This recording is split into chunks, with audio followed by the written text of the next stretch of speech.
I'll just make some introductory remarks. Thank you to the Rumi Forum for hosting this very worthwhile occasion. And I've only been on one trip with the forum, but that was a greatly enjoyable and greatly tiring experience. So I look forward to this occasion, particularly discussing the Pew Forum's latest report. As I think you all know, Pew puts out annual reports on religious restrictions and religious hostilities around the world. And they are probably the most highly regarded source of religious freedom statistics, and indeed of statistics on religion more generally. So I've referred to them in print on several occasions as the gold standard. So I feel quite privileged to chair this meeting, and will simply invite Peter to make some remarks. Great, thank you. Thank you everyone for coming, and thanks to the Rumi Forum for hosting this. They've been a great host in the past and great information resources. So religious freedom has been one of the key and most important international issues and ideas really since the end of World War II. If you look back at the Universal Declaration of Human Rights, Article 18, talks about the right to freedom of thought, conscience, and religion, freedom to change religion or belief, alone or in community with others, and also to manifest religion or belief in teaching, practice, observance, and worship. And almost since World War II, it's been a big issue, a contested issue around the world. There's been attempts to study it, to understand it, and even just recently in the news, there's been lots of things happening that highlight different restrictions on religious belief and practice, as well as hostilities involving it. We've seen just this week concerns about possible post-election violence in Nigeria, sectarian violence possibly breaking out. Some debates over Austria recently passing a law on Islam, trying to regulate some of the practice in that country, and then various instances of violence about blasphemy or apostasy, seen in Saudi Arabia and just recently this week in Bangladesh. So as part of an attempt to understand this, the Pew Research Center, since 2007, has been analyzing different limits on religious belief and practice around the world.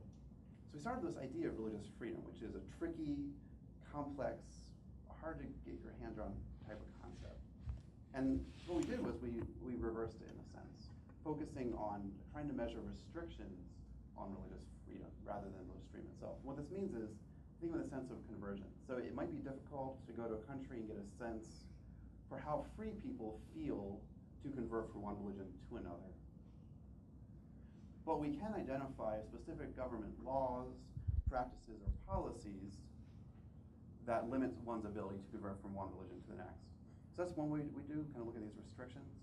We also broadened it to look not just at government side, but the social side, because often acts by individuals or groups in society have just as much an effect on individuals' religious freedom as government actions. And so we included this to get a bigger picture. And the way we analyze these restrictions are through two indexes.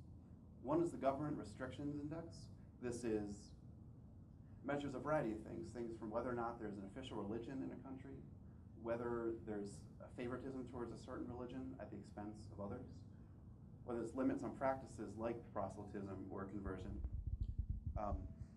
and also outright acts of violence, acts of abuse or harassment of religious groups. So that's the Government Restrictions Index. Social Hostilities Index looks at a variety of things on the social side. Was there a religion-related mob violence at some point? What was the severity of religion-related terrorism? We also looked at things like harassment of women over religious dress.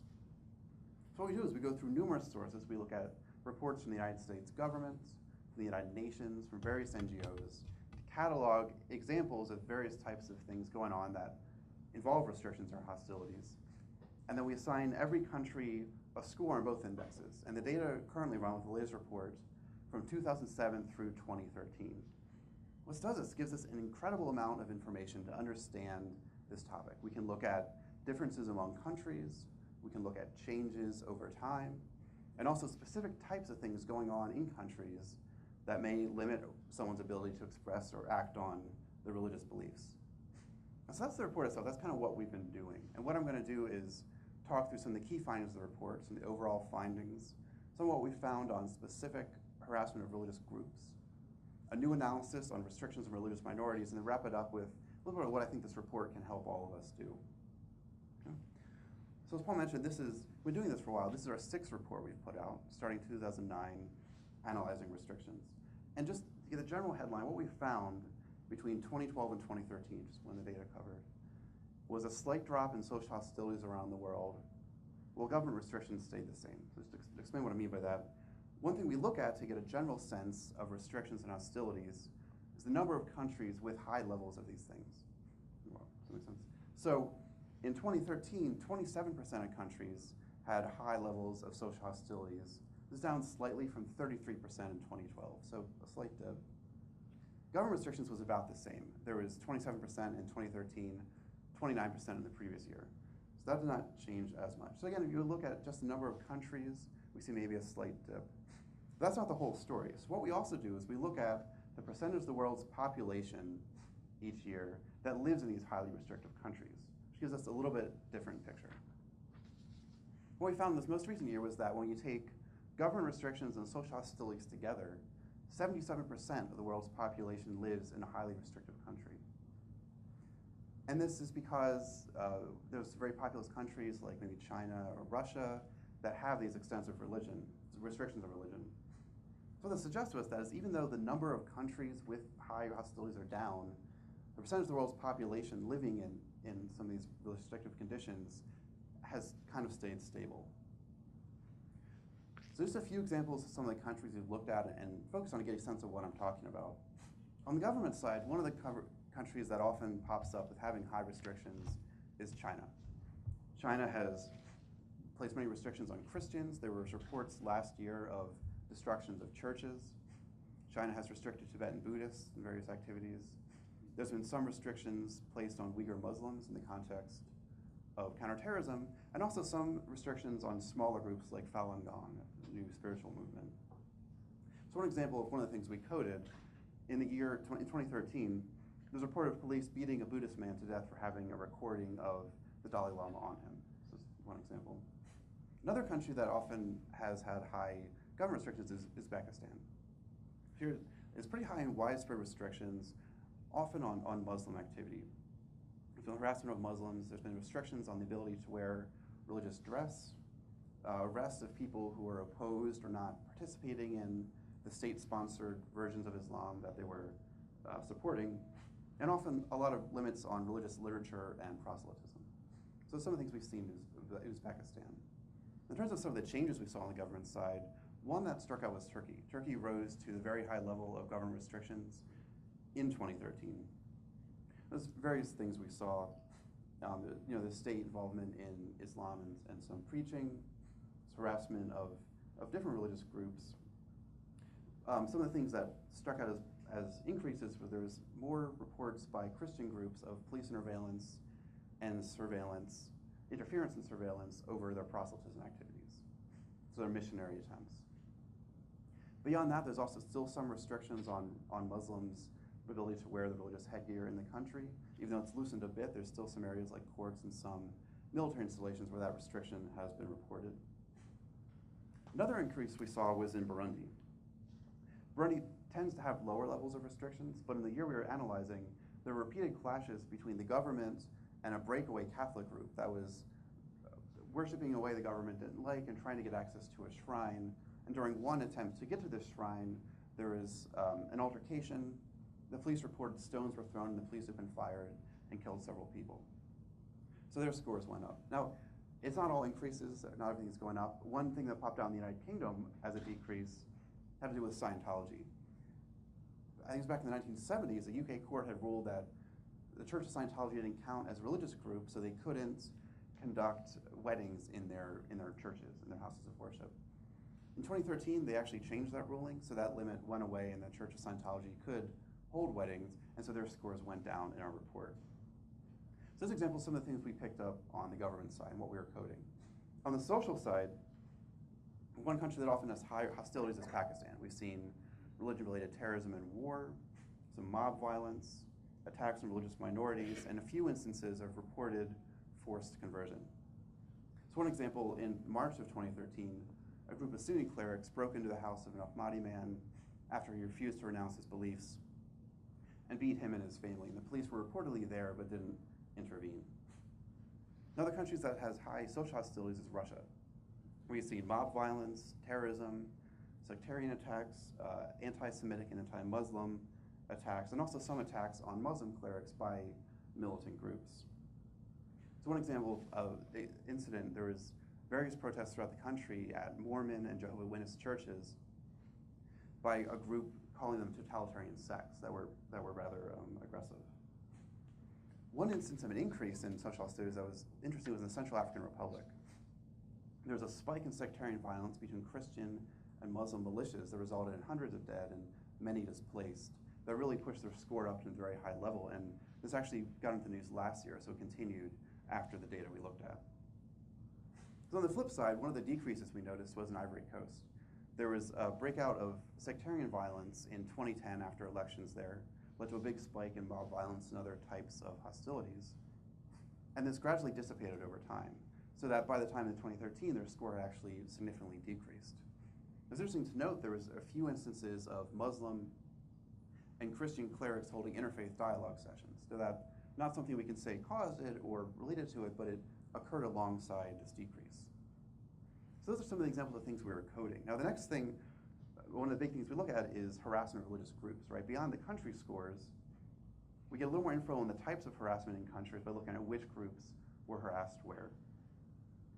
So what we do is we look at whether or not a specific religious group was harassed in a country by government or social actors. One of the things that really popped out was a significant increase in harassment of Jews. Jews are harassed in 77 countries around the world, in contrast to 51 countries in 2007 when we started this study. Now, this was a 7-year high, it's the highest out of the years we've been doing this, and it's been consistently increasing since we started. It's also been pretty marked in Europe. Jews are harassed in 76% of European countries. Now, one interesting thing about harassment of Jews was it tends to happen by societies rather than governments. So you break down the numbers, Jews are harassed in 72 countries by social groups and actors, and 39 by governments. So examples of a few things we picked up here, mostly from Europe. In Slovakia, there was a memorial to a Jewish family killed in the Holocaust that was defaced with tar. In Spain, there was a bull ring that had a swastika painted over it. And then a more violent example from France, a group of men attacked a Jewish teen and shouted statements indicating they wanted to kill all Jews. So this harassment of Jews is something we noticed. Another big area is harassment of Christians and Muslims. Christians and Muslims have consistently been the groups harassed in the most countries. While we're doing this, we look at government and social together. Christians harassed in 102 countries around the world, Muslims in 99. Just a few examples of this. In Ireland, threatening letters were sent to mosques and Islamic centers, basically calling on all Muslims to leave the country. In Iraq, there's been campaigns against liquor stores, which are often run by non-Muslim groups like Christians or Yazidis. In one campaign, 12 people were killed in Baghdad.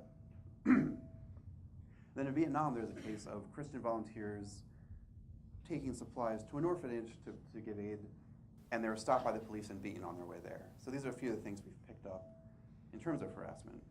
Now again, if we break down the numbers, we see some interesting differences in the types of harassment Christians and Muslims face. Christians tend to be harassed by governments. They were harassed in 85 countries by governments, and 71 by social groups.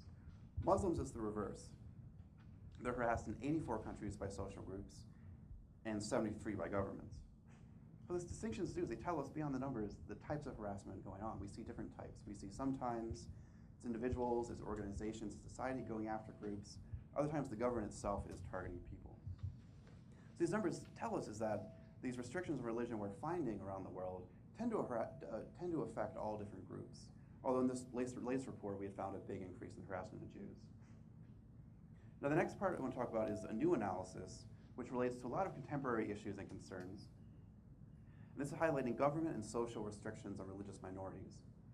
This has been in the news as well. We've seen attacks by ISIS on Christians and Yazidis as well as Muslims they disagree with. I mentioned China's repeated restrictions on the Falun Gong, a spiritual movement in that country. We've seen anti-Semitism in Europe and elsewhere as well as anti-Muslim attacks in Europe. So what we did here is we looked at particular types of government restrictions and social hostilities that primarily are aimed at religious minorities. So on the government side, we look at things like whether there's acts of hostility by the government towards minority or non-approved groups.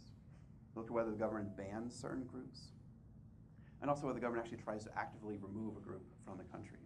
On the social side, we looked at cases of groups trying to dominate public life with their view on religion, so things like hate groups or extremist groups. Religious groups trying to control other groups, and also acts against religious practices the minority finds upsetting, which are often by religious minorities. A few examples of things we picked up. I mean, I mentioned Vietnam. Another case from Vietnam was that the police had attacked occasionally an unsanctioned Buddhist group as it was trying to attend a ceremony. The government in Vietnam tries to have all groups kind of gain government approval. In Burma, there's one case of Buddhists basically trying to keep Muslims out of a town by harassing people who live there, putting up signs saying it's being purified was the term they used. And in Moldova, there's a case of the Orthodox Church pressing the government to restrict the Baptist community there and actually force the community to move their summer camp out of the town. So what we found was these are pretty prevalent around the world, more so on the social and government side, but they're out there for both of them. Government restrictions on minorities, at least one of these types, was present in about a third of countries around the world. Look at the social side, at least one of these types of hostilities were present in about 2/3 of countries. So that's something. We also looked at their connection to broader restrictions, right? So one could argue that maybe the government is restricting just certain small religious groups that are isolated and not affecting anyone else. Maybe these hostilities are narrow and focused just on a few small outbursts or a few small groups. That's not what we found. So among the 59 countries with some type of government restriction on minorities, 73% had high government restrictions, right? So 2/3 of them had high levels out of it. On the social side, less dramatic, but it's still there. Of the 120 countries had at least one type of these hostilities, 44% had high or very high hostilities. But all of the countries that had a really significant increase in hostilities between 2013 and 2012, so their scores went up a few points, all of them had at least one of these types of anti-minority hostilities. So what it suggests is that these restrictions and hostilities on minorities are not isolated, right? They tend to go hand in hand with broader restrictions on religion and society.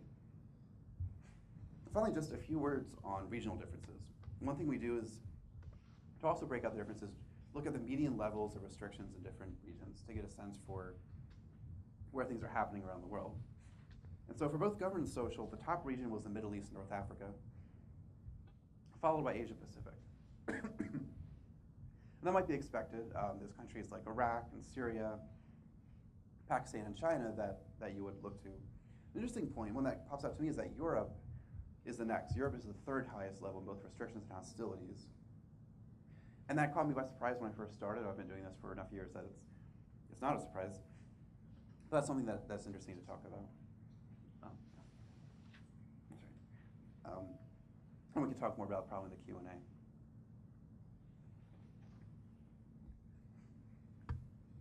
So there's some of the regional analysis. So just to wrap up, in terms of this report and what it does, I just want to tell you a bit about what the report is and what we found and what it can tell us, right? So what it is, in the positive side, these are incredible insights into this nature of religious freedom. Like I said, it's a very complex, tricky topic that is hard to measure, let alone measure with numbers like we're doing. Right? It can tell us different levels, it can tell us the trends over time, as well as certain things that pop out, certain types of restrictions we're seeing. That being said, we don't go into the causes of the restrictions and hostilities, right? We don't look at some of the underlying dynamics in countries, why is somewhere higher than others, why things are changing. We do point to examples that indicate what led to the change, but we don't have the underlying cause. We also don't really directly address broader factors, things like economic development or population size, that could factor into this. And our goal with this project is really to be an information source, right? For policymakers and the public and researchers and journalists, so they can take this data and trust that it's objective, they know how we got these numbers, and then you can use it to engage in the important debates you work on. So we're going to keep putting out these annual reports for the near future. Look out for them sometime next year. I can't say for one sure when We have shorter reports on specific topics and blog posts. We've looked at blasphemy laws, destruction of religious property in the past, and also harassment of religious groups. And so I just encourage you, in addition to reading this report, please check out the Pew Research Center website for other similar reports in the future, other blog posts.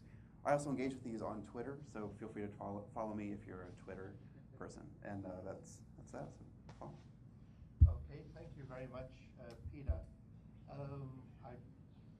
going to make a couple of remarks and then we'll open it up for questions and discussions. Let me note one thing about Pew's work, which Peter touched on at the end.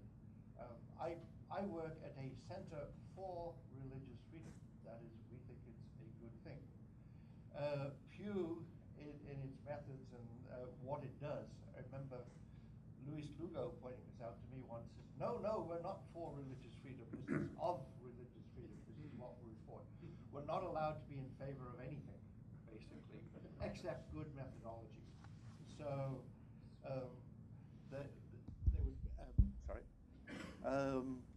So Pew staff are, if any of you remember the old TV program Dragnet with Sergeant Friday, it was always just the facts, man. All I want is just the facts. That's a feature of Pew. So if Peter avoids some political questions, he's got to keep his job. He's required to avoid those questions. So that wasn't too strong, was it? No? Okay. A couple of questions and remarks. You were touched on Europe, and what you touched on was one of the things which struck me in the report was that, say, looking at, I think you all have copies, looking at page 24, finding out that, as you just mentioned, in terms of social hostilities on that graph there, Europe shows an increase, but also, as you mentioned, it is higher than the world average. And in terms of social hostility, it's sort of pretty well the same as Asia Pacific. Similarly, in looking at government restrictions, we find a very similar pattern there. That again, government restrictions from 2007 to covering 2013 go from 1.6 to 2.5, and again is above the world average. So, in terms of religious freedom scores, Europe is below average in the world. Can you, bearing in mind the restrictions, what are the factors which go into this? That is, what particular happenings, restrictions, or incidents are there which show why this is an increase? Sure.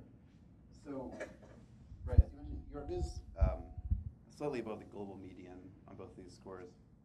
On the social side, some of what we've seen is a lot of anti-Semitic and anti-Muslim acts. I mentioned a few incidents. It's happened in a lot of different countries, often by societies.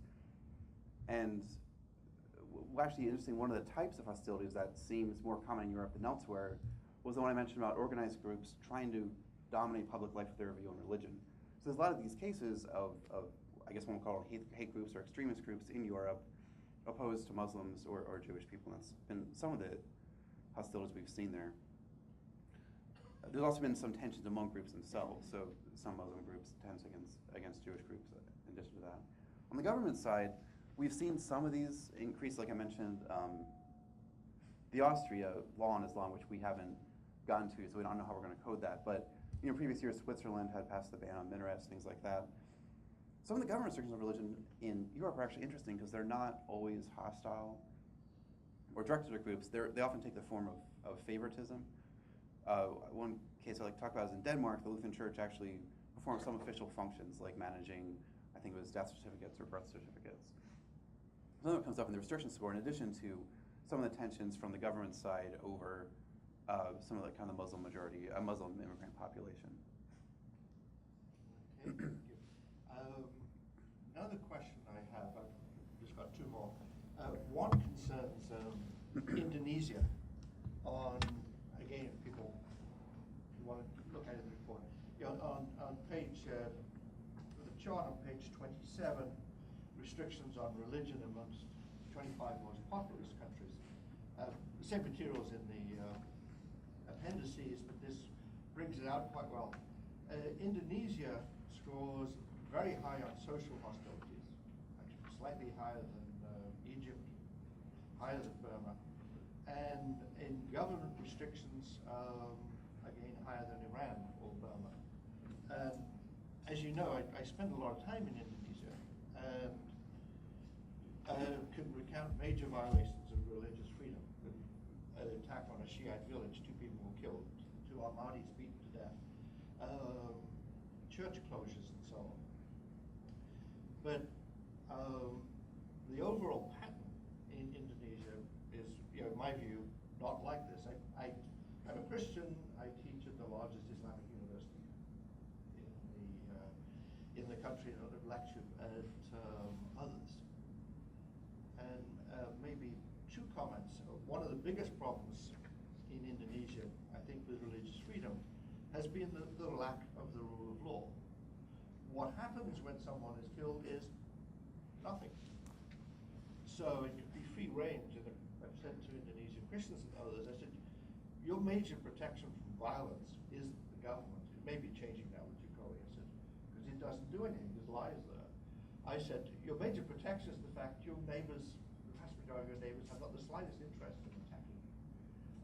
So by and large, you live peaceful. Anyway, so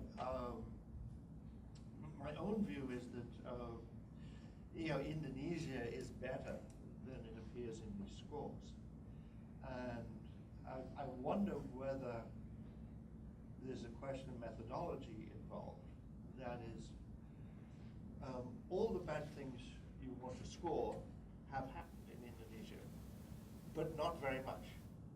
And in most parts of the country, it's going there. So, does this point to any need of being able to look at sort of intensity or number of attacks and how to score those things? Sure. Yeah, it's a risk having a discussant who knows the report as well than I do, and I appreciate you asking methodological questions, which I love.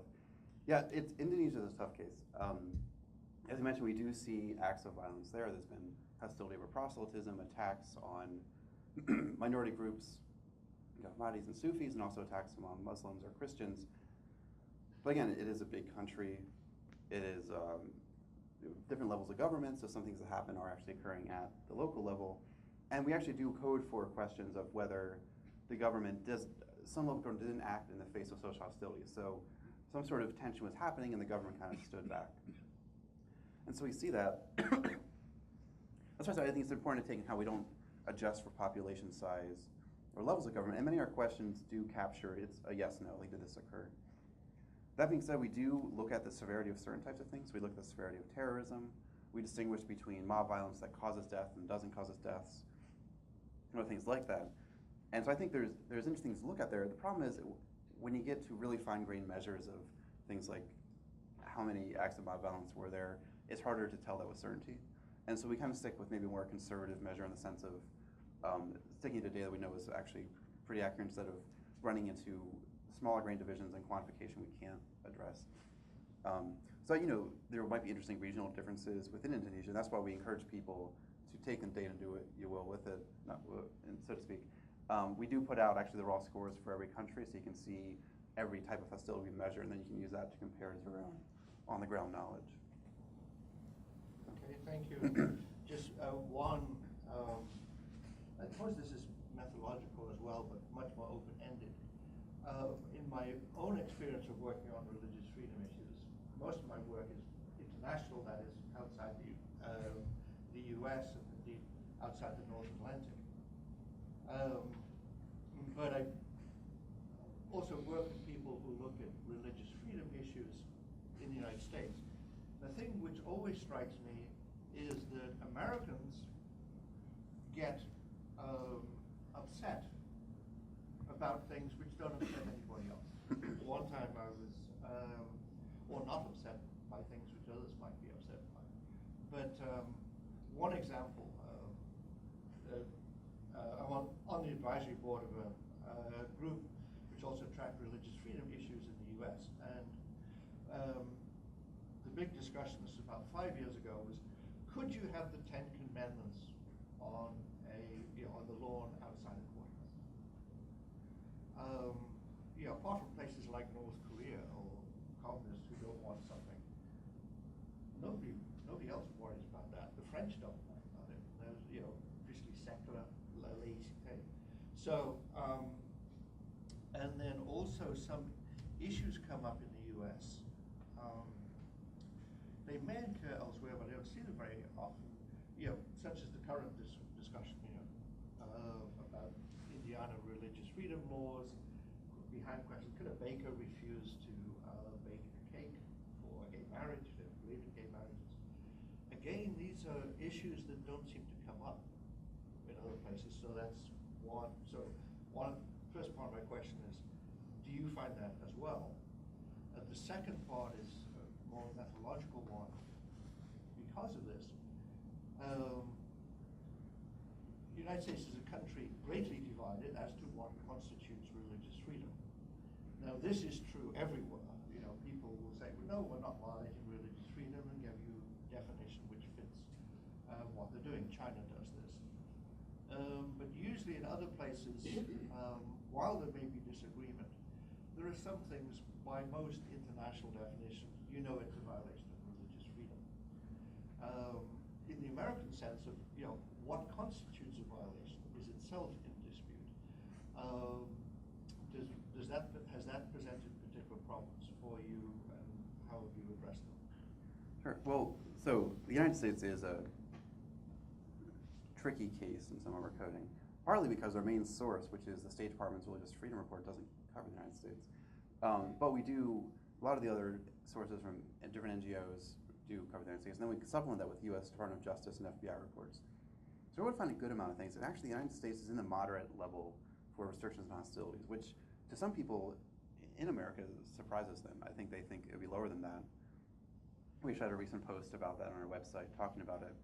In terms of some of these current debates, they are tricky. People have asked about them, and that's really where I think sticking to methodology is important, and the non-normative presentation of our data. So a few years ago, there was a case of a Sikh woman, a Sikh individual, wanted to bring this ceremonial dagger into a government office that this person worked at, and they weren't allowed, and it was brought up to the federal court and was deemed a violation of religious freedom. And so we coded that as a restriction, because it was a restriction at a time. Now people can debate whether or not, should someone bring a dagger into federal office or not. We don't get into those debates as much, we just capture the actual policies. And I think by sticking to this methodology and maintaining, consistency in what we look at, we are able to get pretty good scores in the United States. We do always have these debates. It's hard to say, because by the time we get to coding this year, it'll be a few years from now, in terms of what will be the ramifications of debates going on in Indiana, so I can't speak to that directly. Thank you. Hi, I'm Cynthia Butler. I'm just an attorney in town. I guess I'm a fellow here, and I'm thinking of Turkey. I'm excited about that. But I'd like to follow up with this question, the next man over here, because I think what his question goes to really is, are you tracking hostilities from one country to another, or just internally in the country? Because I think what he's pointing to is that the anti-Muslim hostility by the Americans motivated or was intrinsic in these wars. And so do you extract conflict and wars cross-border, or are those statistics accounted for somehow? Because we certainly were engaging in the anti-jihadi, anti-Muslim hostility and engaging in these conflicts. So we do have a measure of religion-related war. It's actually tend to be more internal than external in the data years we've covered, which basically if a conflict exceeds 1,000 battle deaths. So we do capture some of that. In terms of some of the bigger questions about tracking conflicts that are out of the news that people might not pay attention to, I actually think the data does a good job of doing that. I mentioned the Central African Republic, and we had found this big increase in hostilities and fighting there really before it hit the news. Nigeria as well. When I first started working here way back in 2009 or so, we started picking up reports of Boko Haram and capturing the reports well before a lot of the media did. So I think the data can be a useful way to find some of these conflicts and tensions that might not have made the major papers or yet, not made any of that. Yeah. Okay. Thank you. Yeah, please. Hi, my name is Timothy Kane. I direct religious life at the George Washington University down the street. I'm curious, my understanding is that you don't look into the why, you just sort of offer the data. Do you have resources around two specifics related to the why? Like, is anyone looking at the why Abrahamic traditions are involved in most of the harassment versus non-Abrahamic traditions? And then the why or the correlations among so like economic factors, racism, gender conflicts and stuff like that that might relate to other kind of, the religious harassment. Are there resources around those two areas? Yeah, there are. Paul Marshall is his name, right? He does a lot of work. Yeah. He's the one that's expert. Okay.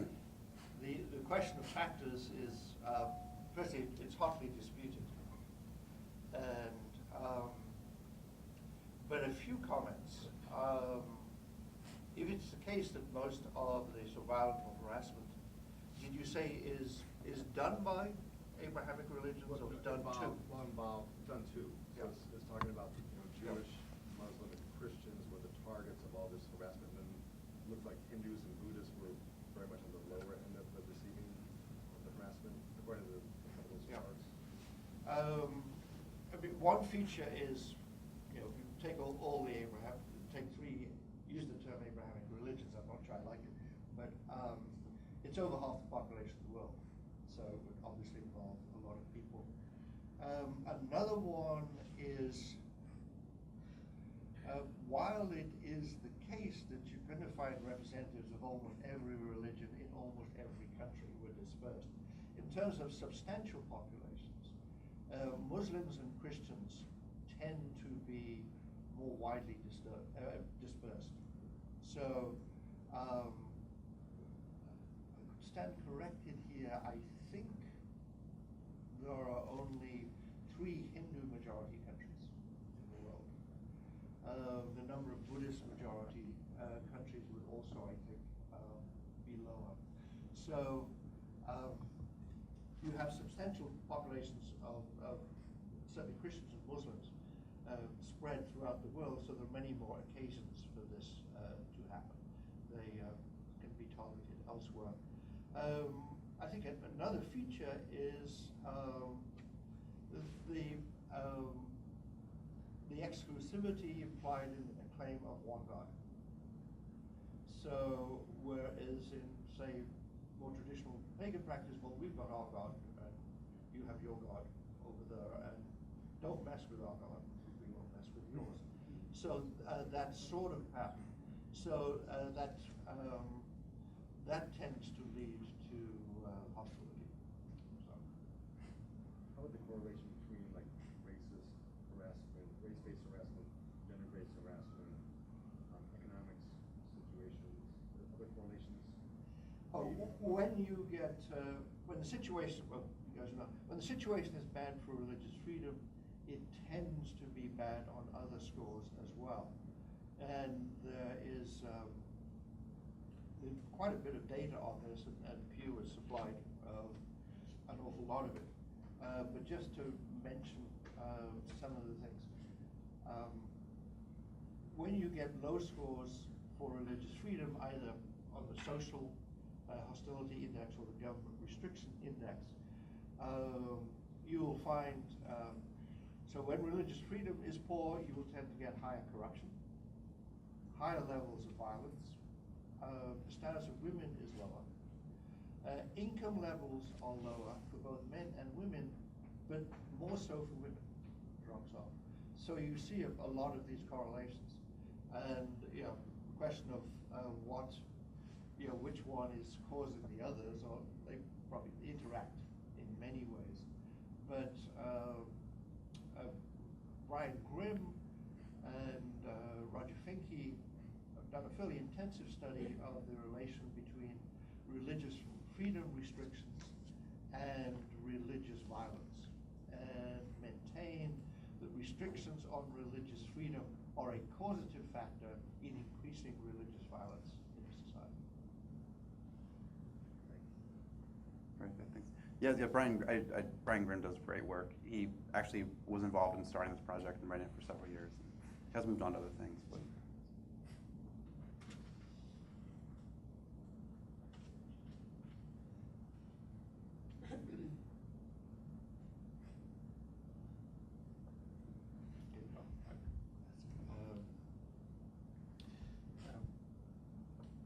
Some more of mine.